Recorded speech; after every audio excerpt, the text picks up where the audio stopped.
Assalomu alaykum, kanalimizga xush kelibsiz.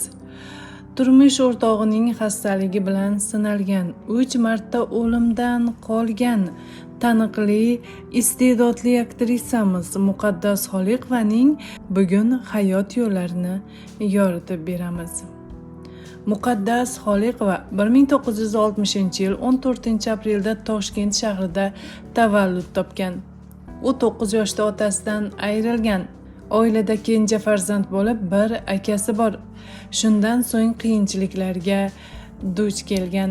Yoshlik yillarida yurak xastaligi sabab Namanganda davolangan va o'sha yerda bemorlar uchun tashkillashtirilgan tadbirlarda qatnashgan. Maktabni tamomlagach esa 1977-1981-yillarda Toshkent san'at institutining teatr va kino aktyorligi fakultetida tahsil olgan. Muqaddas Xoliqova oliygohni tamomlagach 1981-yili O'zbekiston Davlat akademik drama teatriga yo'llanma oldi va shu teatrda o'z mehnat faoliyatini boshladi. U ilk yillardayoq teatrning yetakchi yosh aktyoriga aylanib, teatr sahnasida 80 dan ziyod obrazlar yaratdi.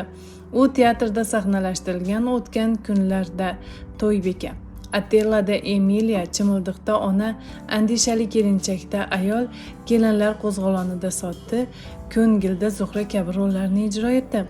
Kinoda ham muvaffaqiyat qozongan Muqaddas Xoliqova Sevginator 2, Boyvachcha, Amakivachchalar, Taqdir charxpalagi, Ulfatlar 2, 40 tog'oraning 40 nog'orasi kabi film va seriallardagi rollarini maromiga yetkazgan.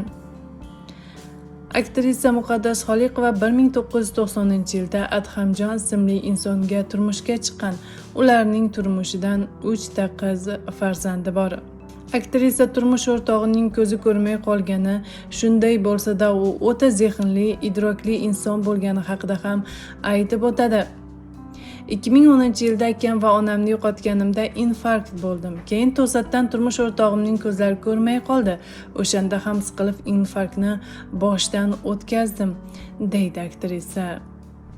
Muqaddas Xoliqova va Adham Xoliqov salkam 34 yilga yaqin hayot kechirdi. Aktrisaning turmush o'rtog'i 2023-yilning 23-mayida olamdan o'tdi. Muqaddas Xoliqova kenja qizi Zebinisoni 2021-yilning 21-fevral kuni turmushga berdi. Zebiniso Xoliqova ham onasi bilan birgalikda O'zbek Milliy akademik drama teatrida aktrisa sifatida faoliyat yuritadi.